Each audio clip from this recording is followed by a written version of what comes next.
میرے عزیزوں، بہت سارے مسیحیوں کا یہ ماننا ہے کہ خیر وقت میں بہت سے جھوٹے نبی اور رسول آئیں گے اور خدا کے برگزیدوں کو بھی جو ہے وہ ایمان سے ڈاواڈول کر دیں گے۔ مگر متی 24 میں بتایا گیا ہے کہ ان جھوٹے نبیوں اور رسولوں کے کام اس قدر سچ نظر آئیں گے کہ ممکن ہو تو برگزیدوں کو بھی ڈاواڈول کر دیں۔ وہاں پر یہ بالکل بھی نہیں لکھا کہ برگزیدے جو ہیں وہ ڈاواڈول ہو جائیں گے، بلکہ لکھا ہے اگر ممکن ہو۔ اس چیز پر زور دیا گیا ہے کہ ان کے جو کام ہیں وہ اس قدر سچ اور حقیقت پر مبنی نظر آئیں گے کہ لوگ ان کی طرف بہت زیادہ گمراہ ہوں گے۔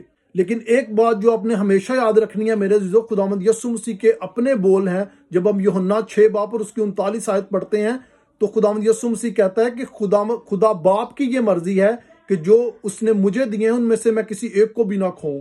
لہٰذا جو خدا کے برگزیدہ ہیں ان کی نجات خدا کے ہاتھ میں ہے، اور خدا کبھی بھی اپنے ایک بھی برگزیدہ کو نجات سے دور نہیں رہنے دے گا۔ لہٰذا اس سے پہلے کہ آپ جلد بازی میں کلام کے کسی بھی حوالے کی غلط تشریح کریں، یہ ضروری ہے کہ اس کے پورے متن کو اور کلام کے دوسرے حوالہ جات کو بھی ذہن میں رکھا جائے۔ خداوند آپ کے ساتھ ہو۔